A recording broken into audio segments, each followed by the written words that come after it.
हरकमल मध्य संस्थान पूर्ण चैतन्य रूपम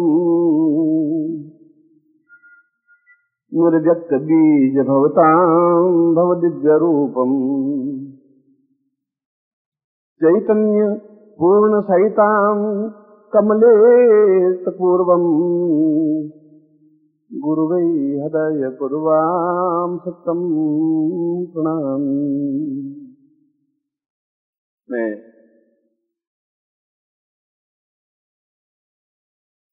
भारत के श्रेष्ठ ऋषि विश्वामित्र संहिता के चतुर्थ अध्याय से इस श्लोक का उच्चारण कर रहा हूं। कुल 12 अध्याय में उन्होंने 4 अध्याय पूरे के पूरे गुरुदेव के बारे में ही लिखा है। विश्वामित्र जैसा अद्वितीय ऋषि, विलक्षण ऋषि, जरूर कोई बात होगी कि इस 2 अक्षरों के शब्द में कोई ऐसी चीज जरूर होगी जिसके लिए उसको 4 अध्याय लिखने पड़े, और लिखा। उसके ऊपर कोई दबाव नहीं था। तो श्लोक में यह बताया गया है कि जीवन एक जीर्ण और मृत्यु की ओर अग्रसर होने वाला तत्व है जो निरंतर मृत्यु की ओर ही बढ़ रहा है। आज हम भले कितने गुमान करें, कितने घमंड करें कि मैं यौवनवान हूं, सुंदर हूं, मैं लखपति हूं या जो कुछ हूं, मगर प्रत्येक कदम हमारा मृत्यु की ओर बढ़ रहा है। मैं श्लोक का अर्थ समझा रहा हूं, और इस बात को तो समझना ही पड़ेगा कि मृत्यु इस शरीर को समाप्त कर देती है, और जब समाप्त हो जाएंगे तब जीवन का सार, जीवन का तत्व, हम क्यों पैदा हुए, हमारा उद्देश्य क्या था, हमारा लक्ष्य क्या था, हम किस गति से बढ़ रहे हैं, और क्या हम अपने जीवन को एक रोशनी से भर सकते हैं जो चारों तरफ अंधकार दिखाई दे रहा है। दुख, पीड़ा, चिंता, तकलीफ, कष्ट, समस्याएं, बाधाएं, अड़चने। जब भी सुबह उठते हैं तो शाम तक कम से कम 20 और 40 समस्याओं से जूझना पड़ता है। व्यापार से भी, पैसे से भी, घर से भी, समाज से भी, और खुद से भी। इसलिए न आप विश्राम ले सकते हैं, आप विश्राम नींद दे भी लेते हैं तो आपका दिमाग विश्राम लेता ही नहीं है, वो तनावग्रस्त बना ही रहता है। क्या कोई ऐसा तरीका, कोई ऐसा चिंतन, कोई ऐसा शास्त्र, कोई ऐसा पुराण, कुछ ऐसा है ही नहीं जिससे कि यह मलयुक्त शरीर, मलयुक्त शरीर का मतलब है कि इस शरीर में यदि खोल के देखा जाए तो मल, मूत्र, विष्ठा, थूक, लार, मज्जा के अलावा कुछ है ही नहीं। बाहर से हम चाहे उजले कपड़े पहन लें, बाल से इत्र लगा दें, चाहे परफ्यूम छिड़क दें, पर अगर आप किसी डॉक्टर के यहाँ जब पोस्टमार्टम हो तो शरीर को देखो तो इन 5 चीजों के अलावा कुछ निकलता ही नहीं। खून तो पानी हो जाता है, मांस गलने लग जाता है, पीछे रह जाती विष्ठा और मल और मूत्र, ये समाप्त होते हैं, अंदर पड़े रहते हैं। इनसे ही निर्मित ये शरीर है। क्या यह शरीर उज्जवल बन सकता है? क्योंकि भोजन हम चाहे हलवा खाएं, चाहे कितना ही स्वादिष्ट भोजन करें, वो मल में ही कन्वर्ट होता है। गाय तो घास खाती है तो दूध में कन्वर्ट कर लेती है, हम तो वो भी नहीं कर पाते। भगवान ने एक मशीन ऐसी बनाई है पशुओं की भी कि अगर घास जैसी चीज से भी दूध उत्पन्न हो जाता है। कोई इनके अंदर तो मैकेनिज्म है, और हमारे अंदर मैकेनिज्म ऐसा है ही नहीं। हम तो चाहे घी खा लें, चाहे शक्कर खा लें, चाहे कुछ भी खा लें, वह केवल एक मल और मूत्र और विष्ठा ही बनती है। ऐसा मलयुक्त तो शरीर क्या उज्जवल बन सकता है? विश्वामित्र ने अपने आप से प्रश्न किया है, और दूसरी पंक्ति में उसने प्रश्न किया है कि यदि ऐसा शरीर है और मृत्यु की ओर बढ़ने वाला ही शरीर है, तो फिर इस जीवन का प्रयोजन व्यर्थ है, इस जीवन का उद्देश्य व्यर्थ है, इस जीवन का लक्ष्य व्यर्थ है। अगर तनाव युक्त जीवन है तो उस जीवन का मतलब है ही क्या, मकसद क्या है? फिर जब दुख युक्त शरीर है तो इस शरीर का फिर उपयोग क्या है? ये तो मरते मरते मर जाएंगे, हमारे सैकड़ों पूर्वज मर गए, हम भी मर जाएंगे, आने वाली पीढ़ियां भी मर जाएंगी। तो कौन सा ऐसा मंत्र है, कौन सा ऐसा जप है, कौन सा ऐसा अनुष्ठान है? क्या हमारे ऋषियों को ये ज्ञात नहीं था कि आने वाली पीढ़ियों के लिए कोई ऐसी चीज छोड़ जाए जिससे कि वो अपने जीवन में इस मलयुक्त शरीर को जाज्वल्यमान बना दे, तेजस्वी बना दे, एक अद्भुत अनिवर्तनीय बना दे, ऐसा बना दे कि देखने वाले देखते रह जाएं, हमें संतोष हो सके कि हमने कुछ किया, एक एहसास हो सके कि हम सही रास्ते पर हैं, एक मानसिक शांति मिल सके, हम गतिशील हो सके और मृत्यु से भयभीत नहीं हो सके, मृत्यु हमारा कुछ बिगाड़ नहीं सके। और तीसरे पंक्ति में कहा है कि हजारों और सैकड़ों देवता हैं, देवियां हैं, एक देवी के विभिन्न रूप हैं, राम हैं, कृष्ण हैं, हनुमान है, जगदम्बा है, काली है, छिन्नमस्ता है, भुवनेश्वरी है। और आप देखेंगे तो कौन से देवता की उपासना करें, क्या देवता की उपासना से काम हो जाएगा? कई बार हम बगला मुख में जाप करते हैं, फिर छोड़ देते हैं, फिर राम राम करते हैं, फिर उसको छोड़ देते हैं, हनुमान जी की पूजा करते हैं, हनुमान जी को छोड़ देते हैं। करें क्या? तो विश्वामित्र अपनी पूरी चौथी लाइन लिखी नहीं, इस श्लोक की 3 लाइनें लिखने के बाद में वे तपस्या करते रहे और तपस्या पूरे साल भर की। पर्ण नीर सदैवत्वाम पूर्ण तपः मनश्चितिम ताम चतुर्थम पंक्तिश्च ससार भवोच्यते। उन्होंने पत्ते और पानी खाकर के साल भर तपस्या की और इस चिंतन को लगाया कि वास्तव में इसका उद्देश्य, हेतु, उपाय क्या है। और उन्होंने बताया कि केवल गुरु शब्द ऐसा है जिसको हम देखें नहीं, कि वो देखने की चीज नहीं है, कोई पदार्थ नहीं है, वह छूने की चीज भी नहीं है कि उसको स्पर्श करें, उसको उठा के ले जाने की भी जरूरत नहीं है। और केवल उद्देश्य है कि यदि व्यक्ति उस शरीर में, जो शरीर मांस, मज्जा, लार, थूक जैसा शरीर है, उसको पूर्ण शुद्धिकरण करके और उसमें जाज्वल्यता, अंदर से प्रकाश फूटेगा बाहर, तो चेहरे पर एक तेजस्विता दिखेगी। बाहर से तेजस्विता पाउडर लगाने से, क्रीम लगाने से और दूसरे लगाने से तो तेजस्विता नहीं आ सकती, चमक नहीं आ सकती। वह तो घंटे आधे घंटे की होगी, फिर आधे घंटे बाद फिर आपको कुछ न कुछ बिल क्रीम वगैरह, पाउडर क्रीम लगाना ही पड़ेगा, फिर आधे घंटे बाद लगाना पड़ेगा, वो झुर्रियां तो मिटेगी नहीं। अंदर से जब प्रकाश बाहर आए, बाहर से प्रकाश अंदर लेने की जरूरत नहीं है। और अंदर से प्रकाश तब आ सकता है जब कोई तेजस्वी व्यक्तित्व तो उसके अंदर स्थापित हो जाए, ऐसा तेजस्वी व्यक्तित्व जो समस्त देवताओं का सार हो। अब राम को बिठाएंगे या कृष्ण को बिठाएंगे या बगलामुखी को बिठाएंगे या काली को बिठाएंगे, सैकड़ों देवताएं किन किन की उपासना करेंगे। अगर उपासना करेंगे ये जीवन तो पूरा बीत ही जाएगा, ये जीवन तो समाप्त हो जाएगा कि 33 करोड़ देवता है, एक दो भी नहीं है, और सबके कार्य अलग अलग है। लक्ष्मी के धन चाहिए तो लक्ष्मी के लिए है, शत्रु को संहार करना चाहिए तो बगलामुखी की है, मृत्युंजय मृत्यु से दूर होना तो भगवान शिव की है, संतान चाहिए तो उसके लिए गोपाल है। अब आप कौन कौन सी साधना करते रहेंगे, 100 लाख किस किस का जपते रहेंगे, और उसके बाद भी अंदर से शरीर प्रकाशवान हुए नहीं तो भौतिक वस्तुओं की इच्छाएं पूरी हुई, तो अंदर से कुछ प्रकाश बाहर फूटे, अंदर से रोशनी फूटे। गुरु नानक ने भी यही कहा कि रोशनी अंदर से बाहर निकलनी चाहिए, बाहर से अंदर रोशनी आ ही नहीं सकती, संभव नहीं है। इस शरीर में बाहर का कांटा भी सहन नहीं करता, कांटा छुप जाए तो पैर दर्द करने लग जाता है, जब तक कांटा निकलेगा नहीं वो शरीर दर्द करता ही रहेगा।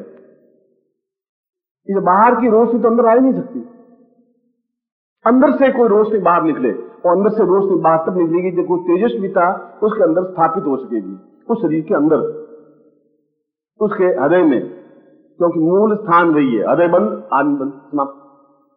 हृदय जागृत है, आदमी जागृत है। मनुष्य का मतलब है हार्ट, हृदय, प्राण, चेतना, क्योंकि उससे उपयुक्त स्थान शरीर में कहीं है ही नहीं, उससे मूल्यवान कोई स्थान नहीं है। और उस मूल्यवान शरीर में यदि समस्त देवताओं के पूंजीभूत स्वरूप, क्योंकि शास्त्रों में कहा है कि गुरु ब्रह्मा गुरु विष्णु, तो बोला नहीं, गुरु देवो महेश्वर, गुरु साक्षात पर ब्रह्म, अगर तुम ब्रह्मा की पूजा करना चाहते हो, विष्णु की या रुद्र की, या पर ब्रह्म पुण्य जागरण करके पर ब्रह्म तक पहुंचना चाहते हो, तो तस्मै श्री गुरुवे ही नमः। तो सबको देवताओं का अगर एक ही रूप देखना है तो फिर गुरु को ही देखना पड़ेगा तुम्हें। ये चौथी पंक्ति साल भर बाद उसको ज्ञान चेतना मिली, तब उसने इस सारभूत तथ्य को लिखा कि यदि मैं अपने शरीर में उस स्थान पर गुरु को स्थापन कर लेता हूं तो उसके अंदर जितना ज्ञान, जितनी चेतना, जितना वैराग्य, जितनी भक्ति, जितनी पूर्णता, जितनी तपस्या, वह एक साथ मुझे प्राप्त हो जाएगी।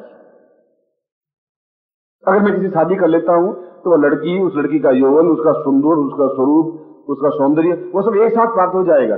ऐसा नहीं कि लड़की मिल गई सुंदरता आदमी मिल जाएगी, सुंदरता लड़की मिल गई फिर यौवन, ऐसा नहीं हो सकता। वो एक साथ ही मिलेगा।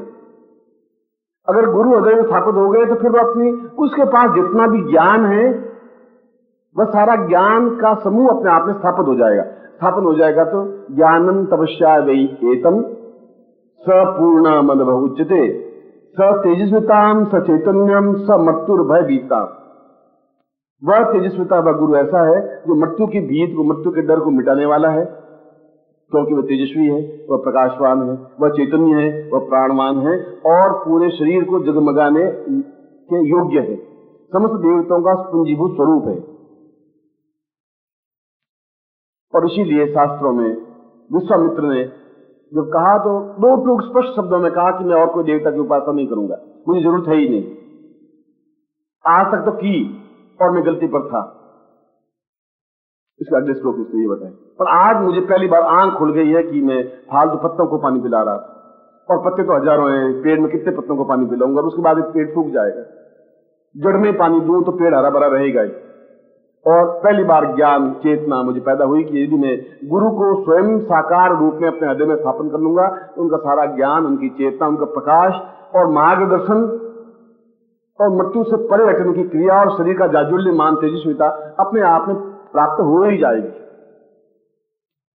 और उसके बाद में उन्होंने किसी देवता की उपासना नहीं की, और उससे ऊंचा कोई सन्यासी योगी रहा ही नहीं।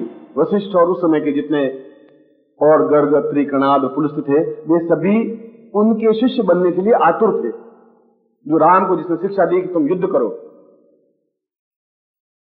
जैसे मामूली आदमी को, एक दशरथ के छोटे से राजकुमार को एक ऐसा महापुरुष बना दिया जो आज भी हम सैकड़ों मंदिर उसके बना दिए गए। विश्वामित्र में ताकत थी, क्षमता थी, क्योंकि उसके हृदय में वो प्रकाश था, तेजस्विता थी। मैं समझता था कि मैं इसको बहुत ऊंचे पे उठा ले जा सकता हूं, मैं इसको सामान्य आदमी से एक अवतार बना सकता हूं, महापुरुष बना सकता हूं, क्योंकि वह सही अर्थों में गुरु था। और यदि मैं सही अर्थों में गुरु हूं तो मैं आपके हृदय में स्थापित होकर बहुत ऊंचाई पर आपको उठा सकता हूं। ये गारंटी है, चैलेंज है, ये स्पष्टवादिता है। अगर विश्वामित्र कर सकता है तो मैं क्यों नहीं कर सकता? तो आकाश से टपका हुआ व्यक्ति तो था नहीं। अगर उसमें गुरुत्व था तो मेरे में गुरुत्व कहां चला गया? यदि वह एक राम को मतलब अवतार बना सकता है तो मैं तो सैकड़ों लोगों को राम बना सकता हूं, हजारों लोगों को राम बना सकता हूं। यदि मुझमें ज्ञान, मेरी चेतना, मेरा प्रकाश, मेरा उज्ज्वलता है, और उज्ज्वलता तो अपने आप चेहरे से, उसकी शब्दों से, उसकी वाणी से अपने आप स्पष्ट हो जाती है। डरपोक कायर आदमी बहुत छुप छुप करके डरता हुआ बोलेगा, मैं तो दो टूक साथ बोल लेता हूं, चाहे पंडितों की भीड़ हो, चाहे शिष्यों की भीड़ हो, चाहे और किसी भीड़ हो। और जो भी कहूंगा वो आंखों में देखी कहूंगा नहीं, और पोथी में देखी भी नहीं, जो अनुभव किया वो कहूंगा। अगर मेरे हृदय में गुरु मेरे स्थापन है तो मुझे फिर डर है ही नहीं। और तुम्हारे हृदय में अगर गुरु स्थापन है तो फिर अन्य किसी प्रकार की उपासना, चिंता और किसी प्रकार की कोई साधना, ध्यान करने की आवश्यकता है ही नहीं। यहां गुरु अगर कहे तुम लक्ष्य लगाओ तो फिर लगाओ, गुरु कहे कि मंत्र जाप करो फिर करो, उसके मार्गदर्शन में चलना पड़ेगा। फिर आप नहीं रहेंगे, फिर आप अपना हाथ गुरु का हाथ में सौंपना पड़ेगा। दो चीजें एक साथ नहीं चल सकती। या तो आप अपना हाथ सौंप दें कि आप जो चाहें करें, मगर मैं एक अद्वितीय व्यक्तित्व बना दें मुझे, फिर आप अपने मन की चलाते रहें तो गुरु कुछ कर नहीं पाएगा। विश्वाराम ने बिल्कुल अपना घर छोड़ दिया, राजबाग छोड़ दिया, सब कुछ छोड़ दिया और विश्वामित्र के आश्रम में जाके रहे। अब आप जाने, मगर मैं अद्वितीय बनना चाहता हूं, मैं छोटा मोटा राजकुमार नहीं रहना चाहता। और विश्वामित्र उनको वो कार्य सौंपते, राजकुमार को लकड़ियां काट के ला, चूल्हा जला, खाना बना। अब पास में दशरथ का बेटा, दशरथ के राज्य में विश्वामित्र खुद रहते थे, उसी जंगल में, वहां से अयोध्या 20-30 किलोमीटर दूर। उन्होंने तुम घर जाओगे नहीं, माँ बाप को याद करोगे नहीं, जो मैं कहूंगा तुम्हें वही आज्ञा देनी है। और 6 महीने तक राम और लक्ष्मण से उसने रोटियां बनवाई। वो देखना चाहता था कि गरूर मिटा तो नहीं, घमंड मिटा तो नहीं। इस उम्र अभी तो है नहीं, मैं राजकुमार हूं, मेरे राज्य में रहता है, और ये छोटा सा तपस्वी, ये साधु, और मैं तो राजकुमार हूं, राजा का बेटा हूं और युवराज हूं, राजगद्दी पर बैठने वाला हूं। वह घमंड उसका मिटाना चाहता, तोड़ना चाहता था। इसलिए वो कार्य जो सबसे छोटे से छोटा कार्य था, वह उसको काम सौंपा। गुरु ग्रंथ साहब ने भी कहा है कि किसी सरदार को, किसी को यदि कोई गलती की है तो जूते साफ करने के लिए बाहर बिठाते हैं, चाहे वो कितने मंत्री हो, तो बिठाए बाहर। आज भी उनको तनखैया जो होते हैं उनको बाहर बिठाते हैं, सबसे पहले गुरुद्वारे में जूते साफ रखे, उस नीचे कोई काम नहीं है, जूठे बर्तन बनवाते। राजसूय यज्ञ हुआ तो कृष्ण को पूछा कि सबको काम सौंपा युधिष्ठिर ने, कृष्ण को पूछा कि आपको मैं क्या काम सौंपूं, आप तो अवतार हैं, महापुरुष हैं, अद्वितीय व्यक्तित्व हैं और पूजनीय है, मैं आपको क्या काम सौंपूं। उसने कहा इतना ही, जितने ब्राह्मण हो 10,000 ब्राह्मण, उनकी झूठी थालियां मैं मान दूं, बस उस जगह मुझे बिठा दीजिए, वही मेरा कार्य।